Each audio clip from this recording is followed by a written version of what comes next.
Marc travaillait dans la finance, toujours pressé, toujours connecté, jamais le temps pour autre chose. Ce soir-là, il courait pour attraper le dernier train après une réunion qui avait trop duré. Mais au moment où il atteignit le quai, les portes se refermèrent. Le train suivant était annulé. Il se retrouva seul, énervé, sur un quai désert. Au bout de quelques minutes, il aperçut une petite silhouette assise sur un banc, une vieille dame tenant une pile de cahiers d'écoliers.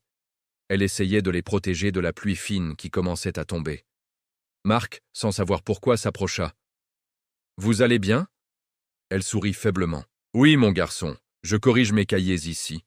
La salle de la petite association où je donne cours aux enfants a été inondée. » Marc resta étonné. « Vous faites ça bénévolement à cette heure-ci » La dame acquiesça. « C'est pour mes élèves. Certains n'ont pas de parents pour les aider. » Elle se mit à tousser longuement. Marc lui proposa un verre d'eau d'une machine pas loin. En revenant, il vit que l'un des cahiers était déchiré et couvert de taches d'humidité. Il le ramassa. C'était celui d'une petite fille, visiblement très douée, mais dont les pages étaient donc pleines de notes, disant « Je suis désolé, j'ai dû écrire dans la cuisine, il faisait trop froid. » Marc sentit quelque chose se serrer en lui. La vieille dame expliqua « Cette petite, elle veut devenir ingénieure, elle pourrait y arriver. Mais sa famille vit dans une extrême pauvreté. On essaie de l'aider comme on peut, mais nos moyens sont limités. » Marc regarda la pile de cahiers abîmés. Puis la vieille femme qui se sacrifiait chaque soir. Puis le panneau du quai indiquant que son train n'arriverait pas avant 40 minutes. Ce retard qu'il maudissait quelques minutes plus tôt venait de lui ouvrir les yeux. Il s'assit à côté d'elle. « Madame, vous pouvez compter sur moi. Je veux financer votre association.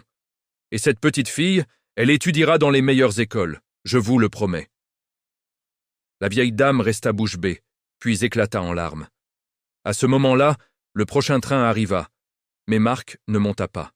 Il restait sur le quai, discutant avec elle, réalisant que c'était peut-être la première fois depuis longtemps qu'il faisait quelque chose qui avait réellement du sens. Moralité. Le destin n'est pas toujours un grand bruit. Parfois, c'est juste un train raté qui change une vie. Garder espoir attire les bonnes rencontres. As-tu déjà vécu une rencontre qui t'a marqué alors que tu ne t'y attendais pas? Si tu crois, toi aussi, que le hasard n'existe pas, laisse un like et abonne-toi.